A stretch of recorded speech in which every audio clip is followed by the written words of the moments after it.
학교 두 번째는 배움, 가르침이에요. 그쵸? 예전에 이반 일리치가 얘기한 것처럼 우리는 학교 가는 거를 공부한다고 하는데, 그리고 교회 가는 거를 이제 믿는다 그러는 건데, 실은 두 개는 다르다고 하는 거죠. 그쵸? 실제로 우리가 그렇게 만든 거는 여기도 잠깐 나왔지만 개근사항을 그렇게 강조할 때가 그랬죠. 학교에 가는 것 자체가 중요하다고 해서 아파도 가라 그러고 뭐 어째도 가라 그러고 하여튼 무조건 가라 그런 거잖아요. 그쵸? 우리도 사교육 여기도 보면 어떤 엄마는 책을 안 읽어도 가라 그러는 사람이 있고요. 그렇죠? 누구는 책을 안 읽었으니까 가서 책만 읽을 바에는 아예 가지 말라 그런 사람도 있는데, 그런 기존의 사고방식이 다르죠. 준비가 되건 안 되건 가는 게 중요하다고 하는 것이군 습관 플러스 등등인데, 습관으로 겉으로 얘기하긴 하지만 실질적으로는 가는 것 자체가 공부라고 말고, 물론 큰 틀에서지, 큰 틀에서. 근데 이 사람도 그렇고 이반 일리치 옛날부터 그 사람이 학교 가는 게 공부는 아닌데, 학교가 배움을 독점하면서 마치 학교 가는 게 공부하는 것처럼 됐다라는 건 상당히 중요한 거예요. 그렇죠? 그러니까 그거를 보편적으로 얘기하지 않고 애들 경우 나눠서 얘기를 해요. 그렇죠? 저는 계층이나 이렇게 자꾸 나눠서 얘기하는 성격인데, 이게 구체적이기도 하고요. 학교가 실질적으로 도움되는 건 아까 말한 대로 그 정도 수네요. 30명이라면 5등에서 10등 정도. 나머지 위는 아는 거 반복해서 효율이 떨어지고, 밑에 애들은 뭔 말인지 모르고. 전 뭔 말인지 다 모른다고 생각해. 거의 쉽게 해서 10등 밑에지 뭐 대부분이 모르지 않을까? 그 이유는 이런 거예요. 우리 식으로 줄거리 발표할 때처럼 30분 강의를 45분 한다고 할 때 앞뒤 빼서 30분인 내용이라고 했을 때 30분 내용을 듣고서 앞에 내용과 뒤에 얘기를 연결시킬 만큼 앞에 얘기를 기억하는 애들이 있냐? 거의 없어요. 거의. 30분 기억하는 건 대단히 어렵거든요. 상당히 높은 수준인데, 그럼 책 한 권, 동화책을 읽고 30분 정도를 기억할 수 있어야 되는데, 그래도 강의는 설명문이고 말이에요. 그건 훨씬 더 체계가 없어요. 동화는 그리고 이야기 흐름대로 돼. 논리적인 구조가 아니라 시간의 순서에서 기억하기 좋은데도, 그것도 30분을 기억 못하는 애들이 논리적인 구조의 설명문을 말로 듣고서 기억한다? 기억을 해야지 처음과 끝을 연결시키죠. 제가 예를 많이 드는 것처럼 관성이라고 얘기했을 때, 오늘 수업의 주제는 관성이야. 그럴 때 맨 끝에 가서 선생님이 제주도 여행 간 예를 들었을 때, 제주도 여행 가서 비행기 타고 갔을 때 저희 관성이라는 거랑 연결시켜야 되는데, 연결 못 시키면 애들은 성질을 내지, 자기 자랑만 해, 설명은 안 해주고 이런 거거든요. 에피소드 얘기할 때 앞에 내용이 다 날아가 버렸으니까 에피소드를 재밌게 들으면서 연결을 시키려면 관성을 꽉 붙잡아야 되는데, 붙잡는 애들이 별로 없어요. 나중에 어떤 과정을 통해서 저게 나왔지, 그러니까 주제가 어떻게 나왔지를 알 수가 없어요. 그쵸? 근데 그거를 설명해 주는 것이 상당수가 지식으로만 설명을 해 주는 거거든요.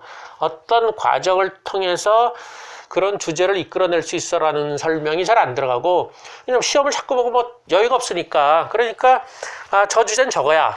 그럼 그 다음에 공부를 어떻게 해? 할 수 없이 많이 봐야지. 그럼 책마다, 시험에 나올 만한 책마다 다 보면서 이거의 주제는 이거야가 우리 식의 방식이고, 실제로 학교도 그렇게 가르쳐요. 대표적으로 수능 문제 보면 우리나라 수능 구가 참 특이한데, 하도 이제 기출 문제 같은 게 많으니까 제시문 내지는 특히 제시문까지도 최신 거를 많이 드려요. 최신 번역된 거라든가 최신 이론이라든가 이런 걸 해서 옛날처럼 국어라고 문학만 내는 게 아니잖아.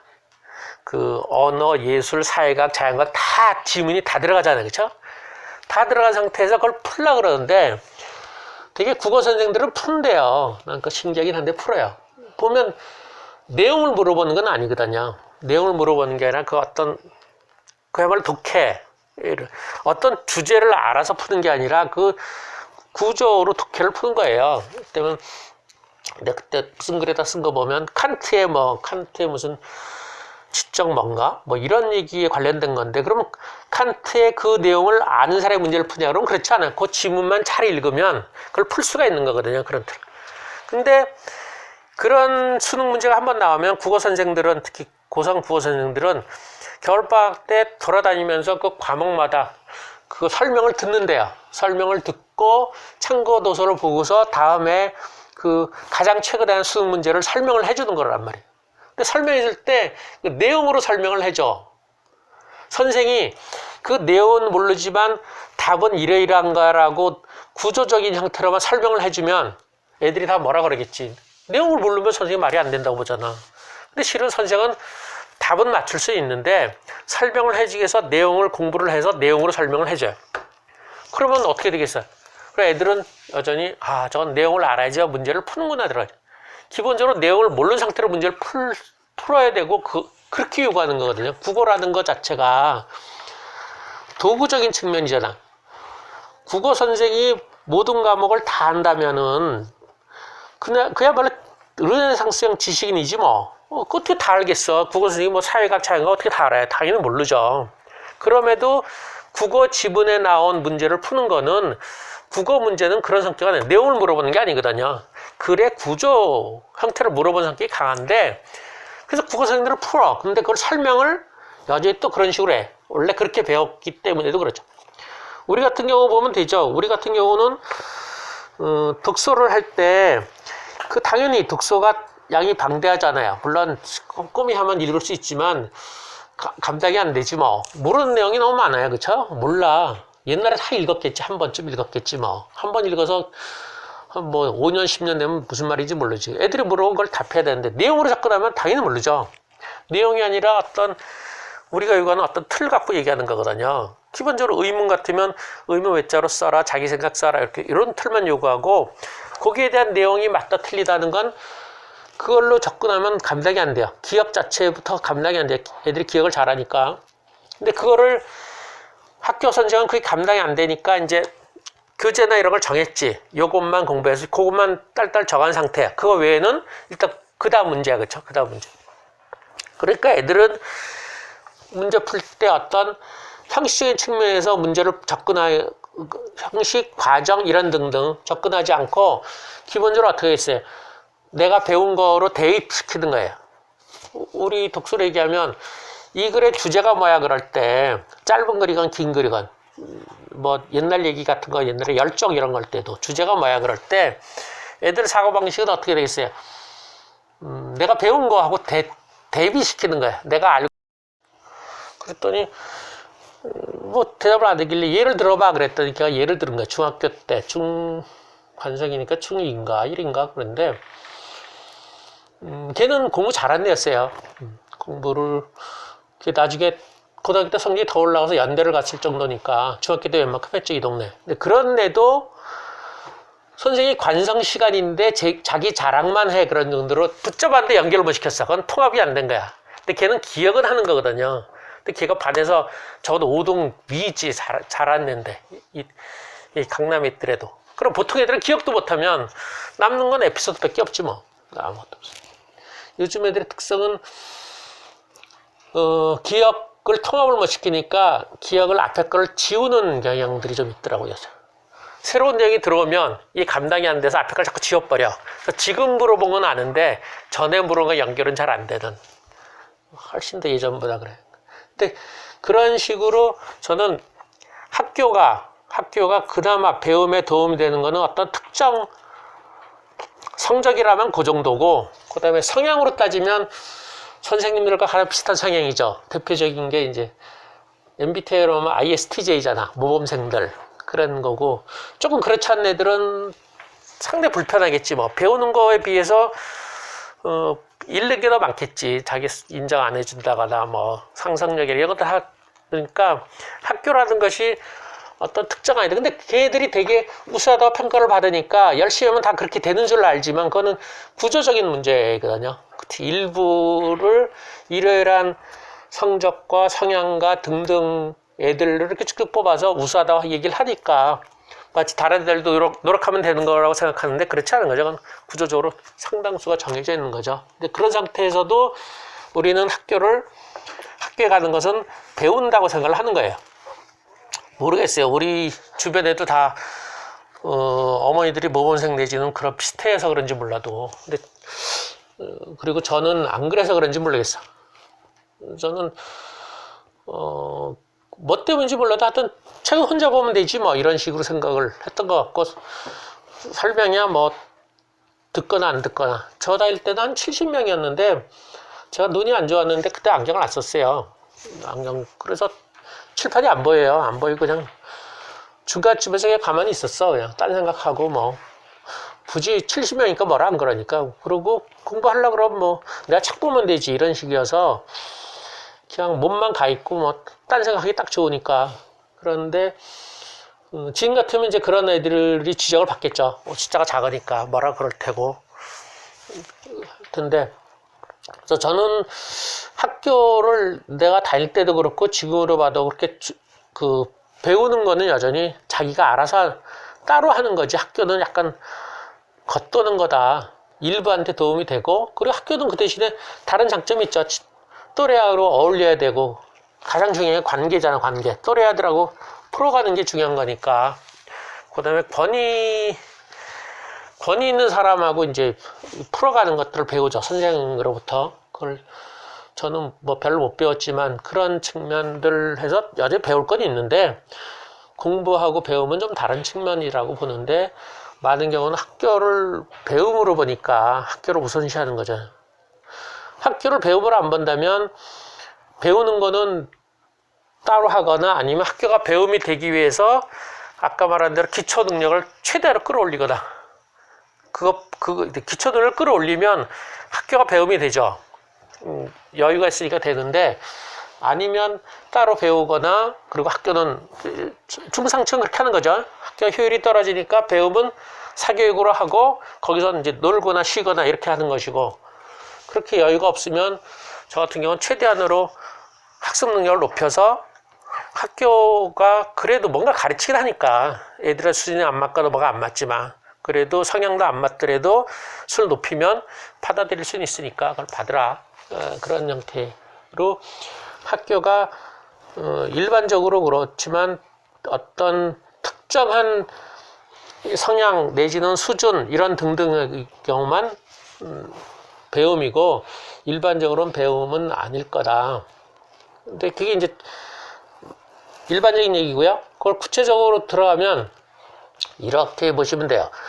우리는 가르치는 게 평가하는 그대로 가르쳐요. 그게 참 그래요. 평가하는 방식 그대로 가르쳐.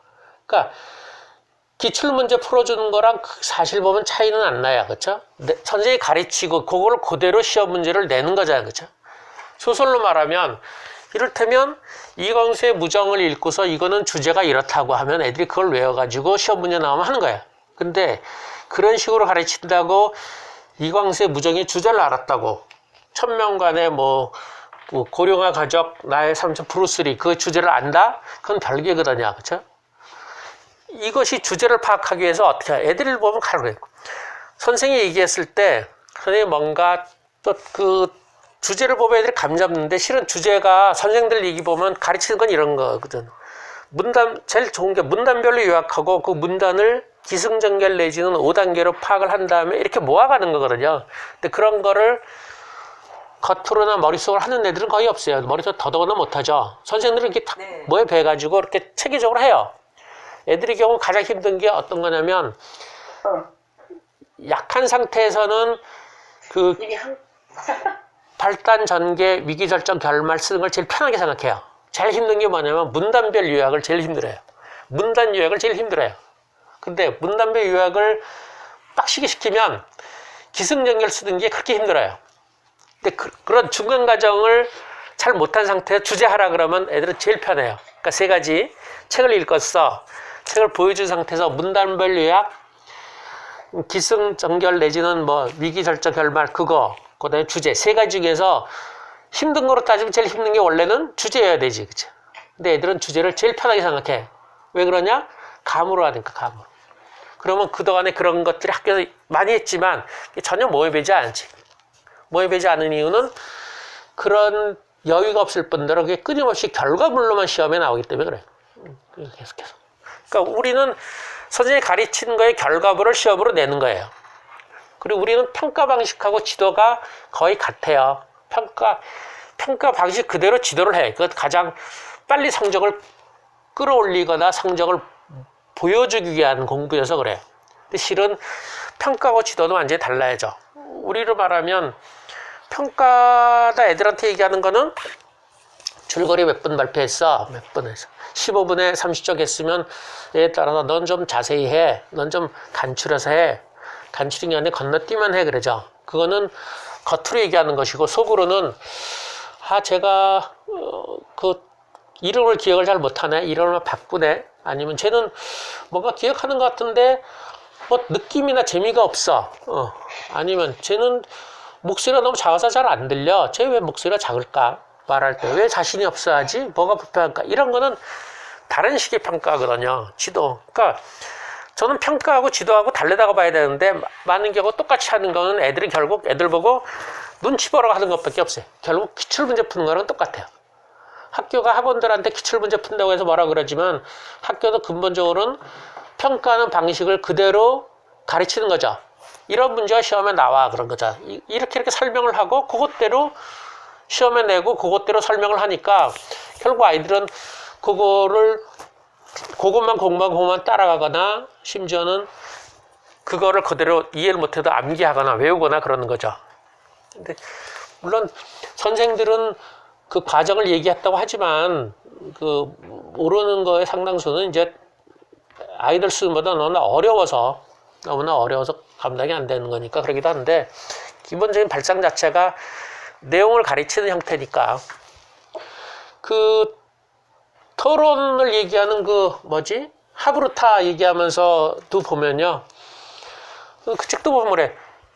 질문을 만들게 해서 좋다 그러는데 질문을 애들이 좋지 만들어. 그럼 선생이 그 질문 중에서 뭘 선택하겠어요? 선생 마음에 드는 게 아니라 오늘의 주제와 관련된 질문하는 걸 제일 좋아하죠. 광고에 대해서 얘기하면 광고의 효과에 대해서 알아보자. 그러면 질문이 뭐겠어? 광고는 왜 효과가 있을까? 이런 질문을 하면 선생님이 질문 좋아요 그래. 그럼 결국 어떻게 돼 있어? 교과서를 통해서 가르치고자 하는 걸 질문 형태로 풀어내를 제일 잘했다고 해. 그럼 그냥 한두 번 해보면 감은 잡지. 질문은 저런 거구나. 그럼 어떻게 돼요? 여기도 나오지만 우리가 얘기한 것 자기 경험과 관련 없이 교과서의 얘기대로 질문 형태로만 말만 바꾸면 선생님 잘했다 그러니까 애들이 금방 감을 잡아요. 똘똘한 애들이면서 저렇게 하는 거구나 그러면. 그러니까 의문 갖는 거 이런 거 상당히 하면서 애들 사고를 많이 생각을 키운다고 하는데 상당수 목표가 정해져 있잖아요. 시험을 잘 본다든가 이런 목표가 있을 때는 그거 다 하위 단위로 해서 오히려 더 사고를 부정적으로 만들죠. 저는 미국도 그렇다고 봐요. 미국의 토론이 상당히 안 좋다고 보는 것 중에 하나가 미국도 큰 틀 자체가 그렇게 정해져 있기 때문에 미국에서 토론을 아무리 많이 해도 미국은 유럽보다 예를 들어서 정치적인 지향이 상당히 좁죠. 유럽은 공산주의도 되게 좌파가 이렇게 크게 벌어져 있는데 미국은 그렇게 안 가 있잖아요. 그거는 학교 토론에서 걸러져서 그래요. 예외는 이 테일러 게토처럼 미국 헷갈리는 건 예외적인 사람들이 있어요. 이렇게 우리 같으면 이렇게 비판을 못할까? 이거 공교육 선생이잖아. 어떻게 이렇게 비판하면서도 상도 받고 이러지? 근데 미국은 그 제도나 이것이 훨씬 더 우리보다 탄탄한 것 같아. 그래서 이 정도 한두 명 있는다고 해서 흔들리지 않는 것 같고 우리는 이런 사람 있으면 아주 복잡하지. 논란이 벌어지고 그럴 텐데 거기는 예전에 시민단체가 우리보다 훨씬 약하기도 하고 그 생각보다 영향이 작아요. 그 대중매체가 우리보다 훨씬 더 장악이 많이 돼가지고 그 이런 사람들의 목소리가 그 모이질 않고 이렇게 다 흩어져 있어 간간히. 편지도 많이 받고 그렇긴 한데 그런 식이고 우리는 모일 수가 있는 거예요. 작아서기도 하지만 우리는 그렇게 안 들어가 있는 것 같아. 국가 권력 이 측면에서. 그리고 여기는 아주 촘촘히 들어가서 이런 사람 예외적으로 한두 명 둬도 크게 문제. 대표적인 게 촘스키 같은 사람이 대학 교수를 열심히 미국 비판하는데 저걸 어떻게 그냥 두냐 그럴 텐데 그 사람 미국 내 영향력은 하나도 없어요. 그 사람 책은 다 유럽에서 소화되는 거고 우리 같은 건 열심히 보고 미국 사람들이 잘 모르고 강의한다고 해도 100명도 안 모이고 그런다 그러거든요. 거의 영향 없으니까 냅두는 거. 그보다 조금 더 심하면 쫓아내겠지. 쫓아내. 유대인 산업이라고 쓴 사람은 유대인 쫓아냈어. 그래서 그 사람은 유럽 대학교로 갔는데 미국 내에서 못 쓰는데 일반적으로 그래요. 그래서 이런 예외 빼놓고는 상당수는 길들여졌거나 아니면 이것처럼 생각하는 힘이 없어지거나 해가지고 훨씬 더 이 사람 말로는 우둔해진 거지. 생각하는 힘이 없는 거죠. 그게 학교 교육 또는 그런 식의 교육, 학교 교육에서 상당수가 저는 요즘 생각으로 평가받는 식으로 평가하는 방식 그대로 가르치는 거. 그럼 결국 애들 보고는 그 감잡으라는 얘기밖에 없잖아요. 눈치로 때려잡으라는 얘기밖에 안 되는 거니까 집에서도 애를 뭐 그게 공부가 됐건 뭐가 됐건 가르칠 때 가르치는 방식하고 평가하는 방식은 철저히 달라야 된다. 평가를 다르게 해야지 된다고 지도 방법과 평가 방식이 달라야 된다. 그렇게 생각하는데 하여튼 우린 그렇지 않아서 애들로 하여금 눈치 보게끔 만드는 그런 결과가 됐다. 이런 생각을 하죠.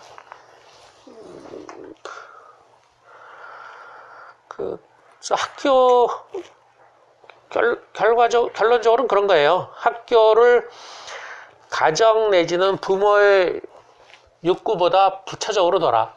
여전히. 물론 시간의 문제는 아니에요. 우선순위의 문제. 시간은 압도적으로 학교에 많을 수밖에 없어요. 그게 아니라 우선순위에서 숙제하고 뭐 해라가 아니야. 숙제는 알아서 해. 근데 그럴 만한 여유는 줘야지. 내가 시킨 걸 해. 그게 하루에 1시간이고 일주일에 1시간이고 가장 중요한 거. 그게 중요한 거야. 시간은 작을지 몰라도 이게 중요한 거라는 걸 얘기해주고 남는 시간에 학교 걸 뭐 어떻게 하는 건 네가 알아서 하라는 거지. 시간은 물론 줘야 되죠. 시간. 그러니까 저 같은 경우 책을 2시간 읽어라 그랬고 나머지는 알아서 해라 그랬으니까 하루에 뭐 학원거에 안 다니면 그 시간이 좀 있잖아요. 그 한 4, 5시에 와가지고 저녁 먹기 전에 조금 있고 그땐 되게 놀았던 것 같아요. 그리고 저녁 먹고 그 다음에 끝나고 나서 늦게 자니까 한 7시부터 한 뭐 10시까지나 11시까지나 이러니까 저녁 먹고 한 2시간 책 읽어라. 그리고 남는 시간에 한두 시간 또 있으니까 뭐 하는지는 상관없어요. 자기네가 숙제를 하든지 뭘 하든지 하겠지 뭐. 아니야. 초등학교 때밖에 안 했어요. 중학교 때부터는 말을 안 듣죠. 초등학교 때까지만 책을 강제로 읽고 중학교부터는 말도 안 듣고 그때는 이렇게 좀 올라갔어. 능력을 자기가 알아서 공부하니까 편한 대로 해서 뭐 신경도 못 쓰고 뭐 고등학교 때 그때도 뭔가를 초등학교 때는 매일 2시간인데 고등학교 때는 매일 뭐 30분이라 뭔가를 이렇게 딱 했으면 좋았는데 못했어. 지금 생각으로 보면 듣기를 하면 딱 좋았을 뻔했는데 1시간이나 들으라 그러면 피곤해 들을 수 있거든요. 녹음해서 듣는 거. 중학교 때라도 그거 시키면 그러면 매일마다 1시간 뭐 일주일에 5시간 아니야. 몰아서 하면 시간 더 줘야지. 몰아서 한다면 한 7시간 8시간 매일마다는 1시간씩 이러면 좋았을 텐데 그때 녹음도 없고 뭐 아무것도 써 못했어. 근데 하여튼 작은 시간이라도 부모가 뭔가 강조하는 거를 우선하라고. 그리고 그 단위가 일주일 정도 일주일에 2주일 정도 점검하는 거. 그러니까 애가 뭐 매일마다 조금씩 할 수도 있고 몰아서 할 수도 있고 그러겠죠. 그 정도로 중요한 거를 줄 필요는 있어 부모가. 근데 그게 없으면 이제 학교 따라가는데 학교 상당수가 아까 말한 대로 겉돈 아이들도 있고 눈치만 보는 걸 키우는 형태도 있고 그것까지만 존 홀트라고 거의 1950년대 사람인데 그 사람은 수학을 전국에서는 수학 예가 많은데 우리가 요새 강조하는 서술형 같은 거 그 옛날에 서술형을 쓰면은 서술형으로 풀었으면 우리는 이해했다고 보는데 그 당시 애들도 그걸 자질구레한 수다라고 할 정도로 이해도 못하고 서술을 하는 걸 쓰는 거거든요. 정말 너무 놀랐죠. 그러니까 참 애들이 이렇게 풀어서 뭔가 설명하고 뭐 아는 것처럼 하는 거에 상당수가 얼마큼 아느냐 해서 그 상당수 우리가 좀 속는 거 아닌가. 애들이 말로 설명을 하건 뭔가 풀어 쓰는 거 상당수는 우리가 뭔지 몰라도 얘기한 거를 앵무새처럼 되뇌인 걸지도 모른다. 내가 나도 모르게 얘기한 거를. 그래서 그거 논문 쓸 때랑 뭐 해보려고 못했는데, 아이들이 이를테면 동화책을 읽고 주인공의 성격을 쓸 때 성격을 주로 뭐로 쓰냐 하고, 그 부모한테 설문조사를 해서 부모가 강조하는 가치가 뭐냐, 사람의 가치가 똑똑하다 뭐 있잖아, 똑똑하다, 착하다, 뭐 배려를 해야 된다 이런 거 하고, 동화책에서 그거 하고 1차든가 뭔가 하려고 그랬는데 잘 안 됐어.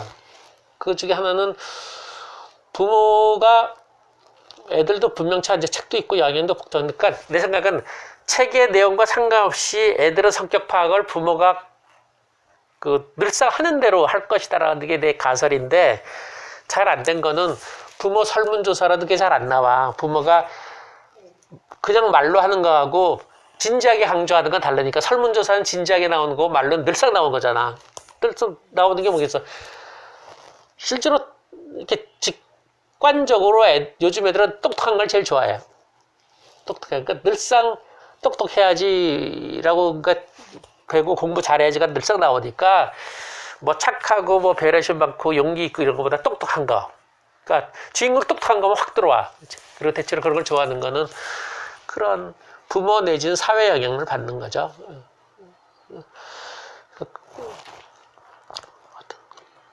학교를, 그래서 저는 하여튼 학교를 우리가 선택할 수 있으면 당연히 좋은데, 선택을 한다거나 학교 종류가 상당히 다양하다거나 그러면 좋을 수 있는데, 지금 너무나 획일적이어서 학교에 비중을 두는 거가 참 운 좋게 우리 아이가 거기에 성향이 맞으면 모르지만, 그렇지 않다면 성향을 죽여야 되거나 아니면 억지로 실력이 안 되는데 어려운 걸 따라간다면 겉도는 거가 되거나 이러는 거니까 상당히 위험하다, 그런 생각을 하는 겁니다. 질문 좀 받죠?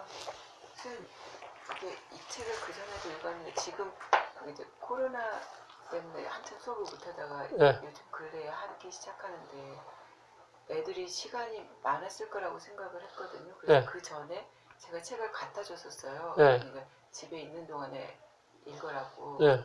근데 이번에 수업을 하는데 거의 책을 많이 못 읽었다는 거예요. 예. 1대1 수업하는 애였는데, 근데 걔가 뭐 너무 바빴다는 거예요. 그렇죠. 예. 학교를 안 갔음에도 불구하고. 그러니까 지금 생각에 이 책을 부모님들한테 읽히고 싶었지만 좀 그 수위가 좀 높은 책이잖아요. 그럼요.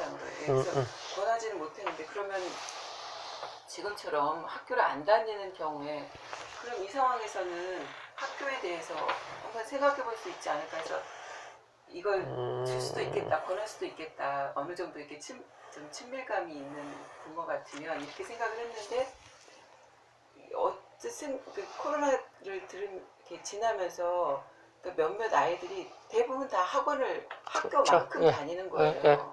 그러면 이게 지금 학교 문제가 아니고 학교의 틀을 교육의 그 형태라고 받아서 그 학교 바깥에서도 똑같이 반복하고 있다면, 이게 좀 기존에 제가 생각했던 거하고 다르게 또 학부모한테 접근해야 되는 거 아닌가, 이런 생각이. 기본적으로 학교 평가를 사교육은 따라가는 거니까 학교가 평가 달라지지 않으면 방법이 없죠. 뭐. 우리 학교는 더 큰 틀로 이제 지금 말한 대로, 아까 말한 대로 중상층의 세습에 가장 좋은 도구로 교육이 돼가지고 이제 성적이나 좋은 학교나 이렇게 자꾸 구별짓기로 가고 있으니까, 사교육은 뭐 철저히 거기 따라가는 거라, 그건 뭐. 근데 여기서 그것도 어쩔 수 것 없고. 중에 그 친밀감 이야기를 한 거가 이번에 다시 읽으면서 좀 눈에 들어왔거든요. 친밀감? 예. 네, 그 조직 안에서 친밀감이 지속적인 가능하지 않다. 그것 때문에 그렇게 볼 수도 있다고 생각을 했는데, 그러면 학교 밖에서 부모 같은 경우는 이거는 학교의 영향을 받지 않고 그래도 가장 키워줄 수 있는 부분인데, 만약에 학교 밖에서 이런 식으로 똑같이 사교육으로 반복한다면, 시간 자체를 많은 시간을 차지한다면 이것도 가능치 않게 되버리지 않을까. 학교가 안 된 상태로 사교육 가는 건 우린 더 안 좋은 상태예요. 당연히 그러겠죠 뭐. 그러니까 학교가 그나마 그래도 다른 좀 더 다른 측면이 약간 있는데 모이기도 하고 등등. 근데 사교육은 그럴 여지도 더 없죠. 대표적으로 우리나라는 사교육에서는 폭력도 쓰니까 애들을 때리기도 하는데도 부모들이 이걸 받아들이는 형태라서 사실 사교육은 상당히 더 안 좋은 거죠. 그러니까 아까 말한 대로 그 사회하고 조직 얘기할 때 단순화시키면 아주 단일화된 목표를 갖고 있는 게 조직이에요. 사회는 그 여러 가지 복잡하거나 약간 모순되는 목표들이 이렇게 섞여 있는 거. 사회나 가정도 우리도 밤낮 뭐 공부하라 그러긴 하지만 애가 아프면 뭐 공부가 중요해? 건강이 중요하지. 금방 바뀌잖아요. 우린 여러 가지 목표를 다 갖고 있거든요, 애한테. 근데 학교도 상당히 좁은데 그 사립 그 학원 같은 데는 더 좁죠, 더. 그래서 걔들은 내쫓기도 하잖아요, 그렇죠? 우린 내쫓지도 않잖아요, 그래도.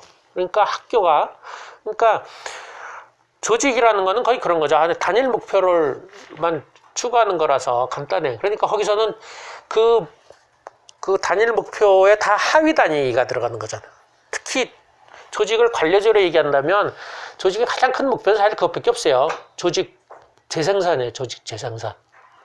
조직이 커지는 걸 목표로 하기 때문에 그것이 이제 자본의 논리로 하면 이윤을 넓힌 형태로 커지는 것이고 자본주의가 아니면 조직 자체가 커지는 거예요. 조직을 키우는 걸로만 하는 거라서 그 밑에 뭐 친밀감이고 뭐 이런 건 다 하위 단위이기 때문에 겉으로는 그럴듯해도 결국은 어쩔 수가 없다고 보는 거죠.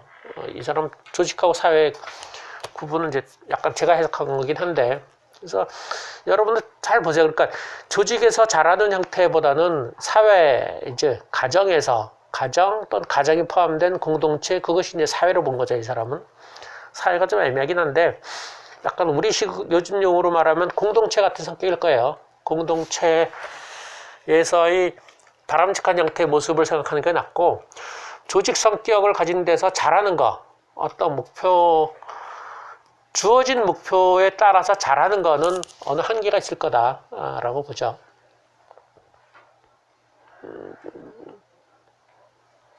그 질문하고 답이 좀 안 맞는 것 같으네. 얼굴 표정을 보니까. 다시 생각을 해봐요. 저는 이거 읽으면서 결국 교육의 주체가 누가 돼야 되는가라는 문제를 던지는 게 아닌가 생각이 들었거든요. 예. 그거를 너무 이렇게 우리가 쉽게 학교에 이제 넘겼다 이거죠. 그런데 그 사실 넘긴 이유가 여기 대부분의 내용을 뭐 공감하지 않거나 모르거나 그랬다기보다는 우리가 이제 생애 주기를 거치면서 내가 살면서 20대에서 한 50대 정도의 시기 동안 자녀를 양육하고 교육하고 하는 시기가 있는데 그 동안에 양육할 것에 대해서 과연 그렇게 심각하게 고민해 봤을까? 그거에 대한 책임이나 어떤 짊어져야 되는 책임이 너무 큰 것이나 두려움이나 잘 모르는 것 때문에 이렇게 회피하는 차원에서 학교로 이제 그냥 학교를 받아 수용해 버리는 그런 게 좀 크지 않나라는 생각도 들고 정말 이거를 책임 있게 그런 가정에서 아이를 낳는 순간부터 얘를 독립시킬 때까지 내가 어떤 교육을 시키고 어떻게 성인으로 보낼 것이다라는 고민을 얼만큼 하고 그거에 대한 책임질 용의를 얼만큼 가지는지 그게 내가 사는 데서 그걸 얼만큼 항해할 수 있고 얼만큼 내 에너지를 줄 수 있는지 그거에 대한 고민할 시간이나 여지 거의 없는 것 같거든요. 그러니까 너무 일찍 그러니까 20대가 돼서 내가 사회생활을 하고 한 보통 30대가 돼서 이제 아이를 낳게 되고 아직 내 사회생활도 있고 거기에 대해서 엄마들 혼란 그러니까 교육과 내 삶을 에서 혼란스러운 상태로 계속 그 사실 초등기를 거의 보내는 것 같아요. 내 인생에서 혼란. 그래서 이거에 대해서 이것까지 고민할 어떤 그런 여유, 그런 에너지까지 없지 않나. 근데 그게 가능한 사회라는 게 있나? 가능한 국가는 있나? 이런 좀 생각도 들어요. 현실적으로. 아니 이를테면 생각하는 거가 여자분들은 아이를 키울 때부터 진짜 생각을 하는 거예요. 그게 진짜고 그 전까지 그렇게 생각해 본 적이 하나도 없죠. 남자는 더더구나 없지 뭐 한 번도. 그러니까 우리가 제대로 된 교육을 통해서 북구가 그렇게 될지 모르지만 북부 유럽이 초중등부터 이렇게 어디가 필드 어디 시험 한 번도 안 본다는데 그런 식으로 공부를 쭉 하면서 생각하니 키운다면 여러 가지 다 생각을 하겠죠. 그래서 나름대로 결혼하고 아이를 낳았을 때 어떻게 하겠다는 나름대로 원칙을 정하거나 배우자끼리 협의를 하거나 그런 과정을 거칠 거예요. 근데 우리는 생각하는 힘 자체가 거의 없는 상태에서 다른 흐름이나 다른 욕망이나 뭐 다른 이유로 결혼하고 애를 낳은 때 그때 처음으로 느끼는 거지. 애를 가졌을 때 처음 느낄 것 같아. 진짜 이걸 어떻게 할 것이냐가 제대로 되는 생각은 그때인 거고 그거는 그냥 따라갈 수가 없을 정도로 애라든 것 자체가 그야말로 구체성 덩어리지 뭐. 완전히 구체적인. 이건 내가 여태까지 배운 걸로 대입해가지고 할 만한 성격이 전혀 아니야. 뭐든지 다 이를테면 결혼이고 그것까지는 다 내가 배운 걸로 대충 집어넣을 수 있는데 애를 키우는 것 자체는 뭔가 아닌 것 같아. 그때부터 이제 생각이 들어가는 거야. 그래서 고민이 되는 거야. 그러니까 우리는 그동안 생각하는 힘을 키우지도 못했고 생각해본 경험도 별로 없었다고 봐요. 저는 여간에서. 그러니까 그런 경우는 일부 이를테면 이런 데서 얘기한 것처럼 약간의 소외되면서 명상하는 경우, 그러니까 생각을 이렇게 고립된 형태로 명상하는 애들이거나 끊임없이 이렇게 저항하는 애들의 경우는 몸에 약간 배거나 그런 경험이 있을 텐데 우리는 그런 거가 안 좋다는 식으로 들어와 있잖아. 저항이건 뭐 애들은 또 명상 생각하는 혼자 고립돼서 있으면 뭐라 그러고 해가지고 그런 과정을 거치면서 우리는 한 번도 생각해본 경험도 없고 생각한 힘을 키워본 적도 없는 거죠. 그래서 애를 낳으면서부터 이제 본격적으로 들어가는 거니까 혼란스러운 거라고 보고요. 그렇지 않다면 다 정할 수 있는 거죠. 이렇게 예외적으로 이런 사람들은 여러분 그런 거 있나? 결혼할 때 뭐 가장 중요한 1순위가 뭐야? 뭐 이런 것들 있나요? 난 애 키우면서 나도 생각한 게 애들이 한 2, 3학년 때인 것 같아. 2, 3학년 때 가훈을 가져오라고 그랬어. 가훈? 가훈 없는데. 그래서 그때부터 가훈을 정한다면 뭘로 정할까를 고민을 했는데 애들이 초등학교 다 졸업했어. 근데 그런 거가 그때부터 생각하는 거니까 몇 년 걸렸죠. 근데 그거를 우리는 집안이건 계층이건 지역이건 문화가 좀 끊어졌어요. 그 식민지의 제일 약점 중에 하나인데 끊어진 상태여서 한 절반 이상은 그거 바탕에서 남의 독특함을 얹어야 되는 건데 그게 없어지니까 우리는 더 생각이 없는 거거든요. 그러니까 이렇게 집안이나 아니면 내가 사는 지역이나 어떤 내가 속한 계층의 문화가 있는 상태에서 그걸 바탕으로 거기다 플러스 알파 나만의 독특한 걸 하나 더 얹어야 되는 건데 이게 없으니까 이 토대를 잡는데 무척 어려워요. 전 토대 잡을 때 제일 힘든 것 중에 하나가 우리 아버지가 직업 군인이거든요. 그럼 그건 기술 관료 같은 성격이에요. 그래서 그리고 일제시대 때부터 군인이었던 것 같아. 제주도 한참 그쪽에서 이제 올라와가지고 거기서는 뭐 대단히 뛰어난 인물이라 그러는데 뭐 주변 환경으로 배우거나 뭐 이런 게 없으니까 그냥 그리고 일제시대가 어떤지 잘 몰랐을 테니까 그래서 기술관료 영토를 할 때 제일 문제가 뭐냐면 역사성이나 이런 게 없거든요. 역사성이 없어요, 우리나라. 그래서 그거의 토대에 대한 고민을 되게 많이 했어. 내가 고민하기 시작했을 때 우리 집안에 그게 없는 상태에서 내가 어떻게 할 것이냐.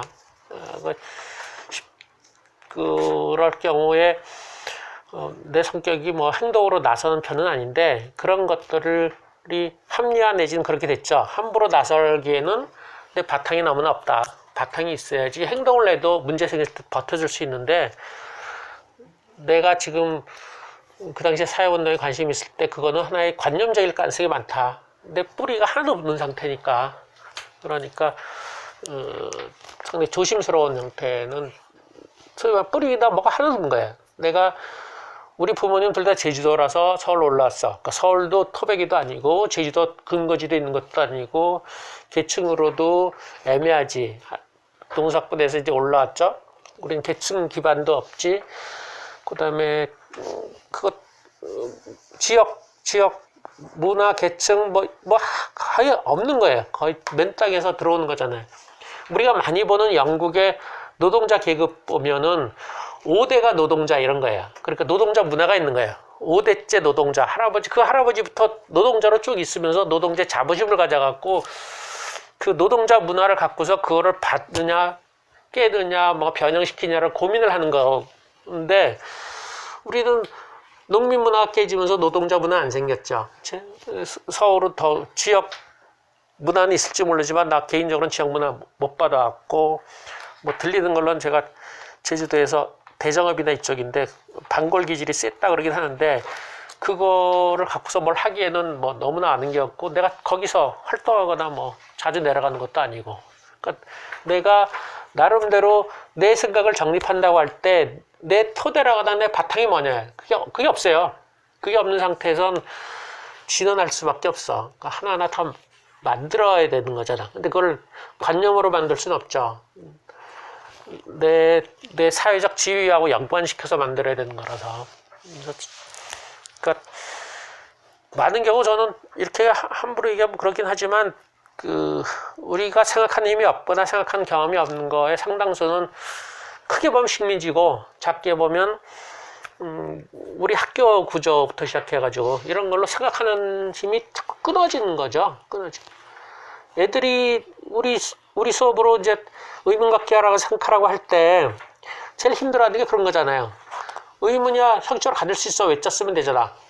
근데 그게 왜 궁금한데, 왜 궁금한 거는 자기 경험으로 나오는 거거든요. 자기 경험하고 다르기 때문에 궁금한 거거든요. 그걸 제일 힘들어하죠.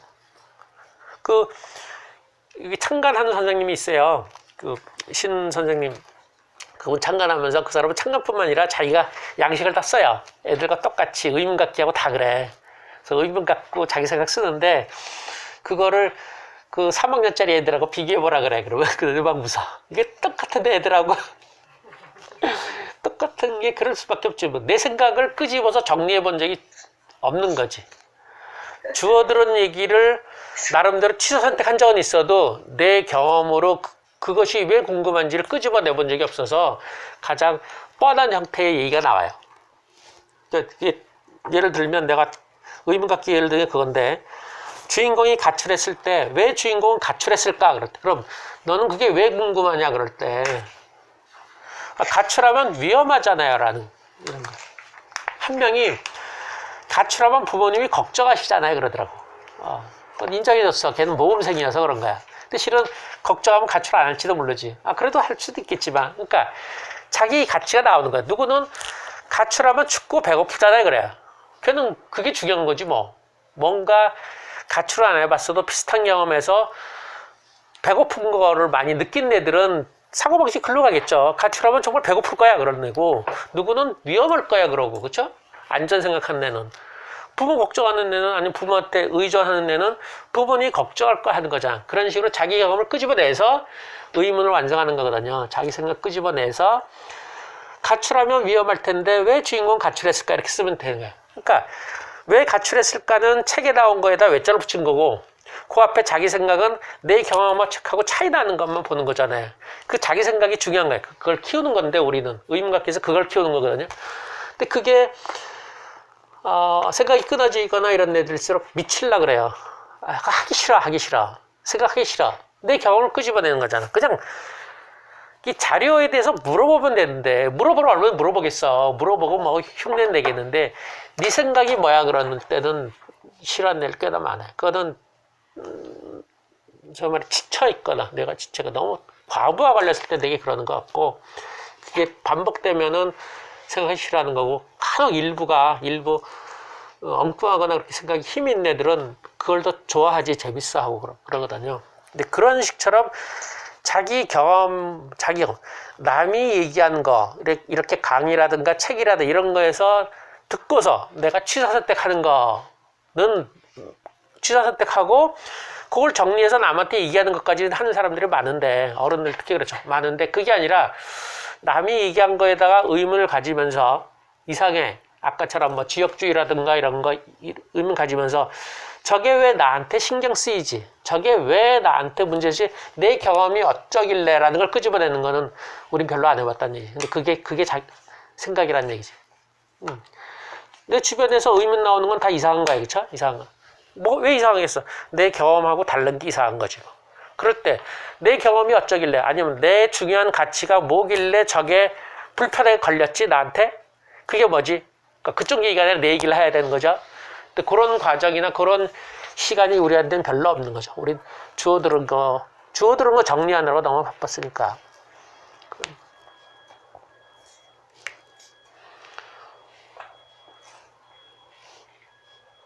한 10분 남았어요. 조금 질문하세요.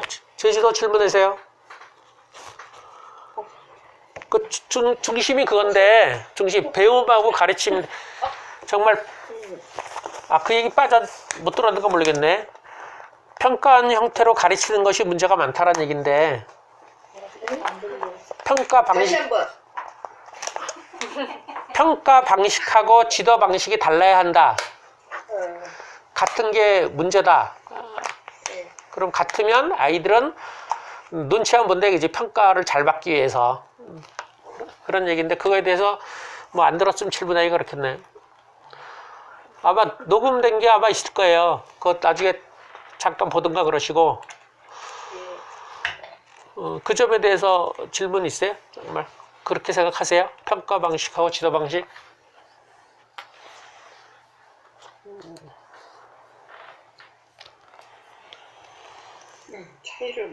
차이를 잘 모르겠대요. 그러니까 평가 방식과 가르치는 방식이 어떻게 달라져야 되는 건지. 대표적인 게 같은 거는 있으면은 기출문제 풀어주는 게 같은 거고, 기출문제를 풀어주는 게 평가 방식하고 지도 방식이 같은 거예요. 그쵸? 기출문제 풀어주는 거. 기출문제 풀어주는 게 같은 거란 얘기지. 그리고 그거보다 좀 약한 거는 기출문제가 아니어도 그걸 계속 설명해 주는 거지. 이러이러한 문제가 시험에 나와 그러면 계속 설명해 주는 거, 이 책에 중요한 건 이런 거 계속 설명해 주는 형태로 나오는 것도 여전히 평가 방식 그대로 하는 거죠. 그러니까 평가가 어떻게 나와야 되냐면 가장 단순하면 돼요. 옛날에 서울대 한 번인가 논술에서 나왔다 말았는데 우리 아마 짐작에 애들이 하도 못 써서 그만뒀을 거야. 이를테면 논술 주제가 뭐냐면 삶의 다양성이란 무엇인가 이거예요. 그리고 그러면 못 쓸 것 같아서 밑에다 가로치고 그건 있어. 자기가 아는 분야에서 사례를 골라서 찬성 반대 반론을 피셔 뭐 이렇게 썼어. 그러니까 그렇게 단순하면 가르친 대로 내가 쓸 수 없어. 그리고 평가는 여전히 달라지지. 그리고 그런 형식이 유럽에서 바칼로니아부터 시작해서 그 핀란드 같은 데 보면 문제가 그런 형태로 나와요. 우리나라로 말하면 옛날에 과거 시험에서 맨 꼭대기가 그렇게 나왔던 것 같아. 논어맹자만 공부하면서 맨 마지막에 시험 문제는 뭐냐면 이를테면 중국과의 외교 관계를 어떻게 풀어갈 것이냐 뭐 이런 얘기를 구체적인 사례를 들어서 물어봐요. 그런 거라든가 아니면 뭐 왕하고 신하의 관계가 뭐냐라는 걸 물어보거든요. 근데 공부는 뭐예요? 논어맹자만 하잖아. 그러고서 실제 얘기를 해. 근데 지금 같은 우리는 그렇게 문제가 한번 나왔다 그러면 그런 사례를 줄줄이 공부하겠지. 근데 옛날에 그러지 않았잖아. 논어맹자만 계속 공부했잖아. 논어맹자 공부를 하고 그걸 어떻게 해석하냐에 따라서 학파가 달라지게 해서 그렇게 공부하고 실제로 물어보는 거죠. 핀란드 같은 경우 내가 본 책으로 보면 국어 시험이 자기네 국어 시험이 이틀인데 6시간인데 문제가 첫날은 25문제 중에서 9개를 풀라 그러던가 아니야 몇 개를 풀라고 다 쓰라 그러고 두 번째 날은 9개 문제 중에서 하나를 골라서 6시간 쓰는 거예요. 그런 건 진짜야. 그러니까 평가를 어떻게 하냐는 상당히 다르겠지. 공부를 그렇게 할 수 없잖아. 간단해 그냥. 얘기가 나는 접속한다. 고로 존재한다. 얘에 대해서 논하셔. 뭐 이런 거예요. 그렇게 평가를 하면은 공부를 그렇게 우리처럼 모방한식으로 공부할 수 없어요. 그렇게 가르칠 수는 없어. 근데 우리는 그렇게 안 하고 선생님이 가르친 거와 유사한 형태로 문제를 내잖아. 지금 수능이 지금 한계가 다르게 했는데 비슷한 문제 낼 거 다 냈다고 하니까 심지어 수학 같은 건 이미 정리가 다 됐대. 어떤 문제가 되건 다 비슷한 기출문제로 다 가르칠 수 있대. 다시 말하면 실력이 없어도 1등급을 만들 수 있을 정도로 이미 유형 분석이 다 됐대 라고 얘기하는 거거든요. 근데 가장 단순하게 되면 그게 가능하지 않아요. 가장 단순한 거 우리 말하면 이런 거지 뭐 평가 방식과 지도 방식의 차이를 논하시오. 뭐 이러면 되지 뭐. 근데 그렇게 왜 안 하겠어? 안 한 이유는 기득권 때문에 안 하는 거죠. 뭐. 그렇게 했을 때는 소위 말한 자기네 자녀들이 우수한 점수를 받을 수가 없잖아. 그건 선생님이 가르쳐서 키울 수 없잖아. 그거는 다른 형태의 얘기니까. 저는 할 수 없는 게 아니라 안 한다고 보는 것이고. 왜냐면 우리가 할 수 있는 거 가장 근접한 거는, 행정고시나 사법고시가 2차가 서술형이에요. 하나의 문제로 길게 풀어요. 그걸 나름대로 채점을 하거든. 나름대로 채점을 해. 그리고 걔들도 기출문제고 하지만 여전히 길잖아. 하나 문제. 길게 풀거든요. 그걸 나름대로 기준이 있어요. 그렇게 풀거든요. 여전히 그건 가능하다고 봐요. 한 문제를 갖고서 한쪽 정도 쓰고 그걸로 평가할 수 있어요. 근데 지금 애들 시험 안 하는 거는 그건 다른 이유가 있어서 그런 거다. 그건 평가의 문제가 아니다라고 생각을 하죠. 더군다나 그 핀란드 이쪽 다 하는데 못할 것도 뭐 있어. 핑계는 그거지. 평가의 공정성이잖아. 근데 그거는 정하기 나름이지 뭐. 기준 세우면 돼요. 그러니까 우리는 다른 이유로 평가 방식하고 지도 방식을 같이 해가지고 그런 식의 평가를 내리는 거지. 지도하는 것 같은 평가를 내려가지고 더 종속되게 하는 거죠. 이렇게 가르쳤으니까 그거를 그대로 외웠느냐. 그러니까 그 서울대 A+를 누가 받냐 해서 A+ 받는 애들은 선생 강의를 녹음한다는 거 아니에요. 녹음해가지고 집에 가서 노트 필기 펼쳐놓고서 녹음된 거로 그걸 덧붙여 써가지고 시험 문제에서 선생이 말한 것처럼 똑같이 쓰면 A를 주더라. 그러니까 서울대가 썩었지 뭐. 이제. 서울대가 맛이 갔어. 우리나라가 다 그런 거니까. 그게 가능하다는 건 정말 놀라운 일이야. 근데 그거 쓴 사람도 서울대 연구원이어서 그러긴 한데 그것도 사고력 중에 하나로 보더라. 무슨 사고력? 무슨 사고력으로 보더라고. 그런 애들이 근데 비판은 그거야. 그런 애들일수록 꿈은 관료, 교사 뭐 이런 가장 안정적인 직업만 갖고 있고 좀 이렇게 모험이나 도전이나 이런 거는 안 한 그런 거지. A뿔은. A뿔이 원래 그런 애들이니까. 불행한 일이에요. 또 근데 소장님, 예. 그래서 그 대학 입시라는 게 큰 게 예. 있는 상태에서는 예. 이게 지금 형태가 우리가 이제 추구하는 형태이긴 하지만 예. 많이 흔들리잖아요. 사실에서는 예. 문제풀이를 안 할 수도 없고 중고등학교 올라가면서부터는 예. 그럴 때 되게 많이 부딪혀서 이렇게 중학교 정도 되면 책 읽기가 아예 안 돼. 그렇지. 예. 예. 뭐 책 읽기도 뭐 거의 뭐 논술 바탕으로만 하니까 그 외에 기본적인 책 읽기는 거의 이루어지지 않으니까. 근데 이게 정말 좀 답답하긴 해요. 동화책 읽는 게 초등학교에서 딱 멈추는 것 같거든요. 지금 조금 다른 가능성 내지는 발굴할 수 있는 게 요즘 애들이 더 떨어져가지고 이제 공부를 못 따라가는 정도 애들이 좀 생길 거예요. 그게 숫자가 많아지면 초등학교 때 한 중간쯤 되는 애들인데 중학교를 거의 공부 못하는 애들이 좀 생겨요. 거의 무슨 말인지 모를까요? 많이 떨어졌잖아. 우리가 봤을 때도 교과서 수준은 안 떨어졌는데 조금 떨어졌겠지. 근데 애들이 엄청 떨어졌으니까 중학교 정도 되면 교과서뿐만 아니라 선생 설명을 거의 못 알아들을 거예요. 성적이 나오더라도. 그런 애들한테 이제 우리 같은 경우 기억력적으로 얘기를 해야 되죠. 일단 부모가 일단 강의부터 들어야 되고요. 내가 옛날에 강의한 사람이 중학교 1학년 말쯤에 남자애가 왔어요. 근데 걔가 델토라 왕국이라고 한 초등학교 4학년 정도 재밌게 보던 책을 1배속으로 읽어. 그래서 집에서 안 읽어. 여기 와서만 읽어. 그리고 발표를 할 때도 5분 정도 하더라고요.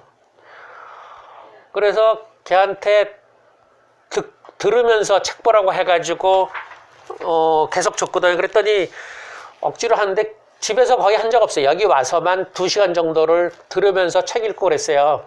1년 반 됐는데 지금 속도는 안 빨라졌는데 한 30분을 발표해요. 그래서 걔가 공부할 만하다라는 생각을 해. 이제 학교 하면 좀 나오겠네라고 자신감 생겼어. 그러니까 그런 식으로 접근해. 중학교한테 애가 지금 공부를 자꾸 강제로 시키지만 하고 싶지 않은 거는 상당수가 기억을 못하는 거다. 5분이면 이름이고 뭐 하나도 기억 못하는 거네요.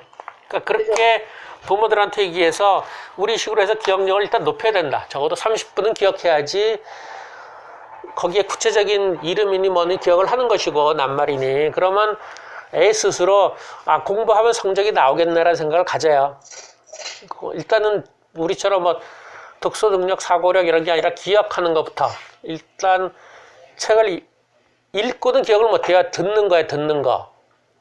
듣는 쪽이에요. 그러니까 그 교과서가 문제긴 한데 하여튼 애가 자신감이 약간 생겨가지고 그냥 씩씩하게 와. 그냥 자기 구로에서 오거든요. 2시간 걸리는데 안 태워주면. 근데 자기가 늘었다는 걸 확실히 느껴. 옛날에 5분도 기억 못한 애가 1년 반 됐는데 30분 기억을 하니까 얼마나 신났어. 그러니까 거의 그리고 중학교 공부는 거의 기억력이니까 초등 고학년부터 중학생까지 기억력 쪽에 초점을 두고서 애가 이 정도 기억으로 공부를 안 하려고 하는 게 아니라 하도 안 된다고 느끼는 거다.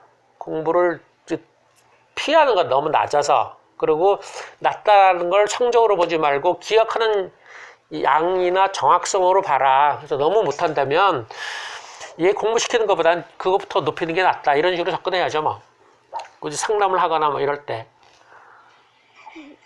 실제로 그 사지선다 그러긴 해도 하여튼 너무 기억 못하는 애들은 상식으로 그렇죠. 뭐 공부하고 싶겠어. 보면 잊어먹고 그런데 뭐. 소장님, 예, 아까 소장님 예시로 든 학생은 예. 소장님 수업만 들어서 1년 반이 걸렸는 건지 아니면 따로 과외 수업, 그러니까 학교 외에 어떤 수업을 학원 같은 데 다녔던 친구인 건지도 궁금한데요.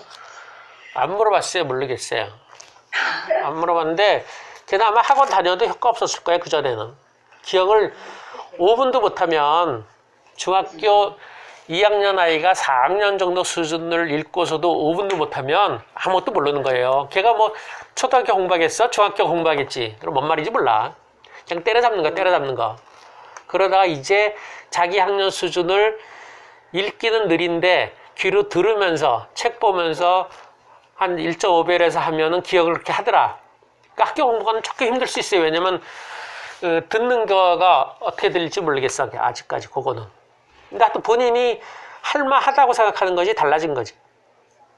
근데 거의 1년 걸린다. 걔는 원래 똘똘한 데인가? 나도 놀래. 그 정도 빨랐는데 별로 없어요. 걔는 근데 빠른 거잖아. 빠른 거예요. 보통 쉽게 생각해서 아는 집 애라면 난 중학교 때 이렇게 얘기했는데 중학교 때 반에서 10등이 넘었으면 중학교 성적을 포기하고 고등학교 때 다시 도전을 하면 어떻겠습니까? 그러지. 그러면 그게 무슨 말이에요? 그럴 때 중학교는 능력을 높여서 소위 말해서 공부를 하면 성적이 올라가는 형태의 능력을 만들 필요가 있다. 지금 애가 공부 열심히 하지 않냐. 학원도 아니고 뭐도. 근데 엄마가 되게 인정 안 하긴 하지. 공부 열심히 안 해요. 그러지. 근데 애는 나름대로 하는 거니까. 근데 성적이 안 나오면 애는 무기력이다. 오히려. 그게 더 문제가 되니까 공부를 하면 성적이 오르고 안 하면 떨어지고 이런 형태가 나오는 게 좋은 거니까 그러기 위해서 3년 한번 해봐라. 근데 되게 중1 때 그렇게 해서 성적이 좀 올라가는 애들은 금방 포기하고 학원 쪽으로 가요. 1년에서 좀 올라갔어. 좀 올라갔는데 금방 가더라고. 그냥 3년에서 올라가야지. 그리고 성적은 이를테면 반에서 5등 정도예요. 무조건. 5등 될 때까지 하라 그런 거예요. 5등 될 때까지. 그러니까 시험 공부 평소에 학원 안 다니고 시험 때 일주일만 공부해가지고 5등 정도 나오는 걸 목표로 잡아라 그래요. 그래야지만 조금 어디 갈 수 있어요. 그러니까 시험 공부 열심히 해가지고 한 2주, 3주, 한 달씩 해가지고 5등이 아니라 시험 공부 그 일주일 정도만 하고 그리고 그러고서도 반에서 5등 정도 나오는데 이렇게 그 대치동 이렇게 센 데 말고 보통 일반적인 데서 그 정도 될 때까지 기억력을 높여라. 독서 능력 복잡하죠. 기억력을 높이라. 기억력만 높이면 그렇게 공부해도 5등 된다. 그럼 그때까지 책 읽고 뭐 이런 거 하라 그러는 거죠 뭐. 중학생도 가능해요. 그 엄마들이 좀 그 참는 게 문제지. 참는 거. 그 1년, 2년, 3년 참는 게 문제인데 계속 그렇게 하더니 눈 딱 감고 딱 한 다음에 고등학교 때부터 다시 도전하는 거 생각해봐라 그러면 약간 솔깃한 사람도 있긴 있어요. 길게 끌기가 어려울지 몰라도. 이건 일반적인 얘기고 다른 얘기. 예. 아까 그 말씀하셨잖아요. 요즘 아이들이 옛날에 비해서 떨어진다. 예. 하셨던 근거가 어떤 아이들한테 어떤 옛날과 다른 환경 뭐 그런 것 때문에 그런 말씀하셨을 것 같은데 예. 어떤 이유에서 대표적인 영상 매체예요. 가장 큰 게 영상 매체가 그림하고 속도하고 색깔 이런 것들 때문에 내가 이렇게 생각을 못하는 거지 뭐. 글자를 읽고서 이걸 이미지로 만들고 그거를 떠올려야 되거든요. 그래서 이걸 구체적인 내 경험처럼 대입시켜서 모양을 만들어야 돼요. 여기 나온 것처럼 그 서부전선 이상 없다 거기 나온 것처럼 그런 장면을 떠올려야 되는데 요즘에 하나도 못 떠올리거든요. 그러니까 공부하는 게 무지하게 힘든 거예요. 이런 걸 떠올려서 어떤 느낌을 받아야 되는데 그런 거 없이 그냥 가잖아요. 그런 이유는 책보다 훨씬 더 자극적인 그런 매체들에 많이 노출될수록 책은 글자 안 보이고 아무것도 안 보이는 거거든요.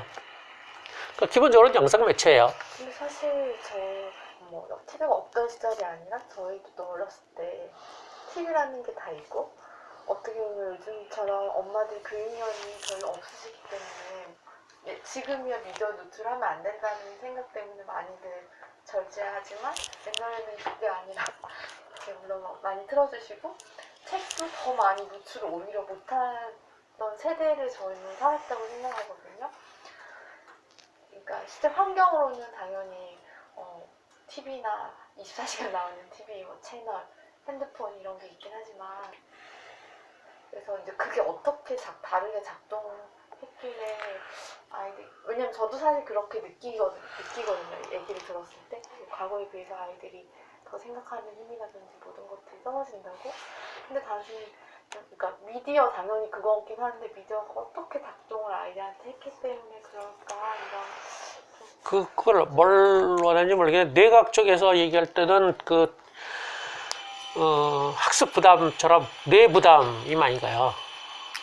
그러니까 아까 말한 대로 기억이라고 했을 때에도 이 두 가지가 우리가 이렇게 얘기합니다. 어른들 그림책 기억하라 그러면요.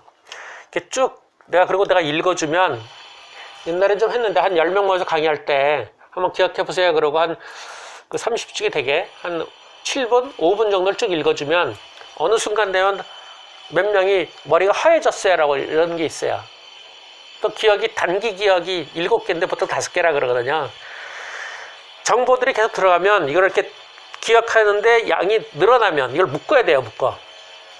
내용을 묶어서 결국은 그림책 애들 보면 이게 하나의 이야기거든. 그러니까 하나의 정보가 돼야 돼요. 그림책 한 권이. 그러면서 기억을 하는 건데 어른들의 경우는 그게 잘 안 되거든요. 정보가 다 따로따로야. 이걸 연결해야 되는데 연결을 시키는데 상당한 힘이 들거든요. 근데 그게 이제 못 쫓아가면 그러면 이제 뻥 터지는 거야. 그러면 앞에 것도 날아가고 뒤에 것도 날아가. 그러니까 요즘 애들이 전략이 그래서 다 날아가니까 문제가 되니까 앞에 걸 계속 버려.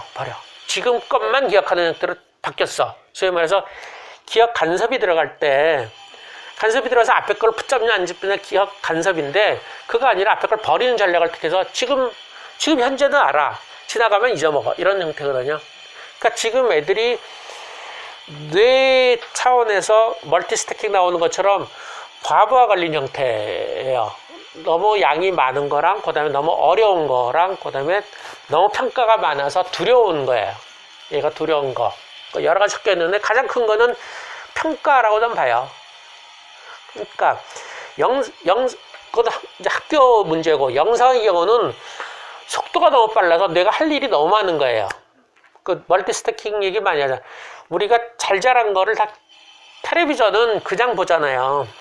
우리는 그 인터넷 좋아하는 게 이제 쌍방통행이라고 좋아하잖아요. 그쵸? 그리고 뭘 택할 수가 있고 그런데 그 선택하는 게 그렇게 에너지가 많이 들어간대. 이거를 할 거냐 말 거냐 그잖아. 그게 과부하 걸리면서 그걸 줄이는 거. 그거 택하느라 이걸 할까 말까. 그래서 하건 안 하건 간에 그때 에너지 확 들어가는 거니까 그 주변에 기억하고 뭐 이런 걸 못 하는 거죠. 그러니까 오히려 텔레비전처럼 쭉 하면은 여러분 잘 보세요. 텔레비전을 볼 때는 연속극도 그러고 생각을 약간 할 수 있어요. 머리가 돌아간 느낌이 있을 수 있죠. 비판다고 보다 하죠. 근데 게임이나 유튜브나 영상 볼 때는 훨씬 그거보다 좀 못하는 경향이 많아요. 약간 그거는 내가 짧게 선택하고 내가 다른 가능성 때문에. 그러니까 그게 요즘은 이제 멀티스태킹에 대해 비판하는 게 많이 나와요.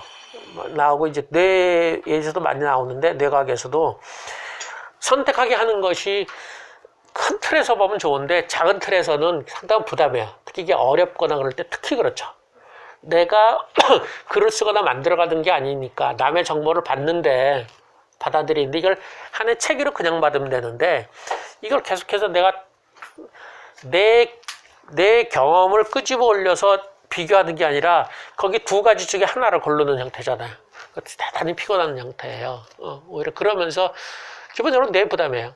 뇌가 과부하 걸려가지고 애들이 생각을 안 하는 쪽으로 가는 거죠. 근데 그게 텔레비전도 그러긴 한데 그거보다 이제 점점 노출 시간이 많아지면서 어느 선을 넘어선 건데 애들 삶으로 크게 봤을 때 저는 그것보다는 그 학교에서 평가가 더 심해진 거 사회분이 그것 때문에 애들이 더 중압감에 의해서 더 그렇게 될 거라 좀 봐요. 우리 경우는.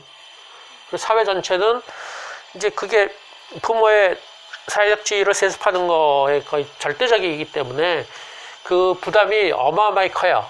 못 올라가면 이제 부모처럼 못 따라가고 부모한테 이제 받고 뭐 이런 등등해서 그 부담이 더 크기 때문에 제가 초등학교밖에 안 보내봐서 잘 모르겠는데 학교에서 평가가 저희 어릴 때보다 더 심해졌나요? 더 느슨하지 않나요? 시험을 안 보는 것뿐이고 경쟁은 훨씬 더 심해요.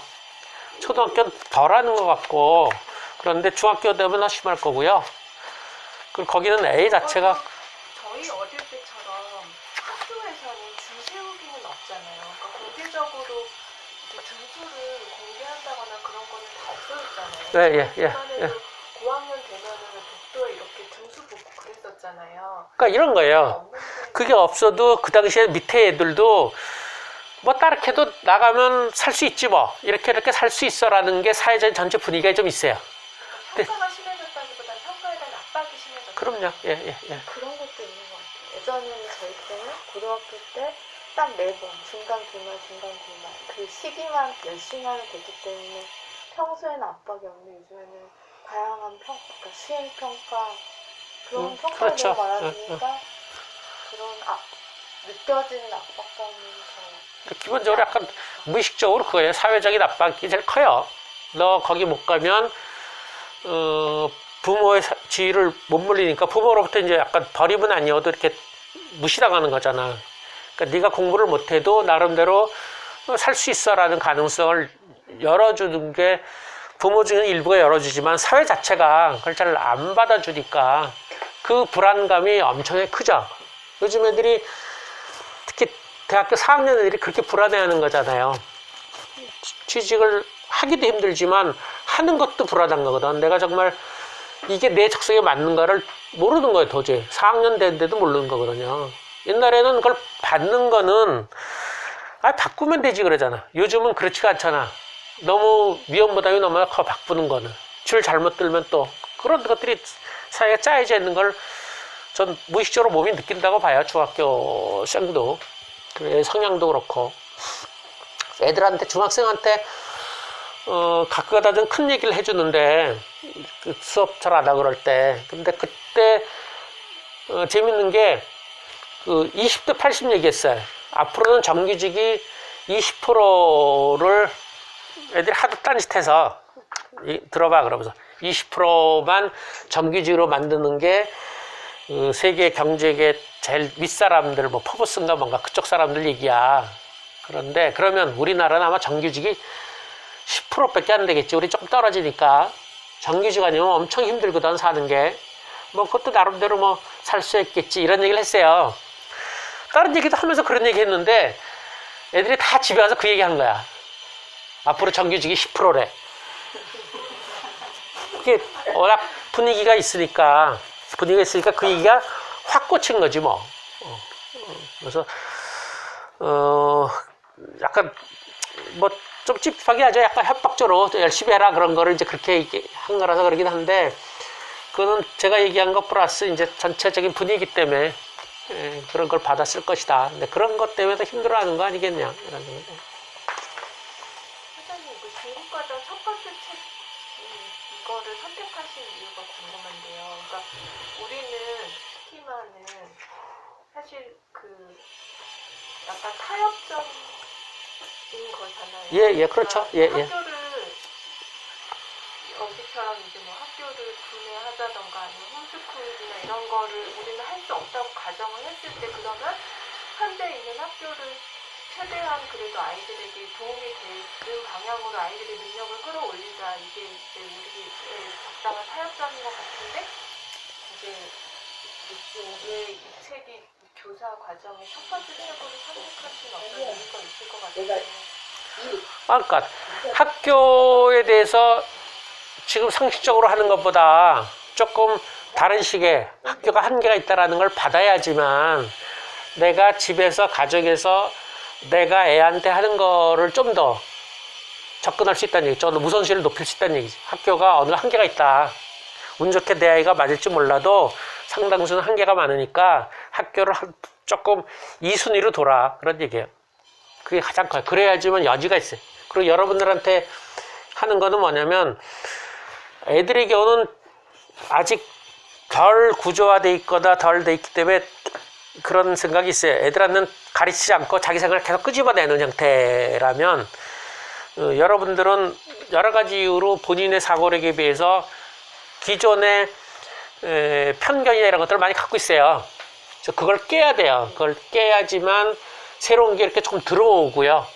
들어와서 의문을 가질 거라 생각해서 조금 더 강한 얘기를 많이 하죠. 저도 중급이니까 그런 거예요. 그래서 내가 약간 흔들려야 돼. 괴롭긴 하죠. 흔들려야지만 이거를 재구성할 때, 결국 사람은 다 재구성하니까. 이게 흔들리면 이건 일시적인 거지. 어떤 형태로 다시 안정화돼야 되거든요. 내 틀을 만들어야지. 그치? 그래야지 내 삶도 그렇고 애도 가르칠 거 아니에요. 다시 구성할 때 새로운 것이 조금 더 들어올 수 있고요. 많은 경우 이제 강의도 그렇고 내 성향도 그렇지만 이렇게 하는 거는 내 틀이 흔들리지 않은 형태에서 새로운 얘기가 들어가는 건 그냥 하나의 부차적인 것밖에 안 돼요. 그래서 거의 자기 삶에 변화가 없어요. 내 삶 자체가 약간 흔들리면서 변해야 돼요. 그래서 다시 재구성할 때 새로운 게 조금 들어올 수 있고, 흔들리지 않은 상태에서 새로운 얘기는 그냥 특수 사례 중에 하나로, 그런 건 이제 남들한테 말하기 좋겠지 내 변화 하나도 없거든요. 그래서 저는 흔들리길 바라는 점에서 좀 센 얘기를 하는 거예요. 이거는 상당히 센 거기도 하고, 뭐 일부 받기도 하고 일부 안 받기도 하고 그런 거 있을 거예요. 그러니까 그거는 저도 여전히 뭐 영성 얘기하는 것도 그렇고, 뭐 사교육 얘기하는 것도 그렇고, 뭐 도서관 같은 거 얘기하는 건 뭐 좋긴 한데, 교과서 얘기하는 것도 긍정하는데, 뭐 프로시아 이거 얘기하는 거 맞기도 하지만, 뭐 그런 흐름으로만 학교를 했을까? 학교 흐름은 여러 가지가 합쳐서 했을 거라고요. 그거를 이제 카네기가 돈을 많이 냈을 뿐이지 여전히 긍정적인 흐름이 여전히 미고됐을 텐데, 그런 얘기 안 하고 한쪽만 얘기했으니까 약간 불편하겠는데, 뭐 아무래도 그렇죠. 약간 우리가 다시 재구성할 필요가 있다, 우리 생각을. 학교라는 거에 대해서 가장 큰 건 아이들한테 가장 큰 건 학교니까, 대중매체하고 학교, 영상매체니까. 근데 학교를 어떤 식으로건 다시 해서 저는 가족 내지는 부모, 특히 엄마의 요구보다 부차적으로 나야 된다. 엄마 요구가 1순위가 된다. 근데 그거를 애가 수행하는데, 실천하는데 시간이 많이 드는 거를 요구하는 건 안 좋아요. 그치? 시간은 많이 안 드는데 하여튼 뭔가 가장 우선순위로 되는 거, 강한 거. 그게 이제 애가 저항을 많이 할수록 그렇게 돼야 되고, 좀 여유 있으면 뭐 1시간, 2시간, 만약에 그렇게 시간을 잡아먹는다 그러면 다른 걸 다 빼줘야 되죠. 많이 빼줘요. 내가 책을 2시간 읽혔다고 했을 때 다른 사람들이 그 얘기를 안 받아들이는데, 효과 있는 거는 사교육을 아무것도 안 시켜서 그래요. 저는 은미체도 안 시켰어요. 초등학교 때. 집중력이라는 이유로 안 시켰어. 그리고 초등학교 때 잡히니까 중학교 때 책도 안 읽고 말도 안 듣고, 그때는 은미체를 하라 그랬어요. 하고 싶으면 하라 그랬어. 이미 잡힌 다음이거든. 그러니까 은미체까지도 애들의 집중력은 흐트러뜨리는 거거든요. 그러니까 책을 읽혀서 효과 본 건 사실 다른 걸 다 빼줬기 때문에 더 가능하다, 바탕이. 그리고 그게 어느 정도 올라가면 그 다음에는 학교 공부가 됐건 뭐 은미체가 됐건 뭐 지 하고 싶은 거 해도 웬만큼 될 거다, 이런 얘기죠. 그런 바탕은 좀 있어요. 그러니까 부모의 요구를 우선순위로 놓고 그거에 따라서 주변을 배치를 해야죠. 부모의 가장 여러 가지다 하나를 놓고 다른 것도 재배치하고, 거기에 따라서 그 다음에 학교도 얘기하고. 근데 이제 여러분 같으면 이제 아빠의 요구가 있으니까 그게 제일 골치 아프긴 해요. 아빠 요구도 어느 정도 받아야 되는 것이고, 그걸 어떻게 할 것인가 고민해야 되고, 그런 건 있는데, 여전히 학교보다는 부모의 가치를 1순위로 둘 필요가 있다. 그게 오늘 가장 핵심 주제입니다. 이걸로 끝내겠습니다. 제주도 들어가세요. 네, 좋습니다. 네. 감사합니다. 그 엄마의 이거 또 꺼. 요구라고 애들가 말씀하셨지만 그걸 결국 독서라고 보시는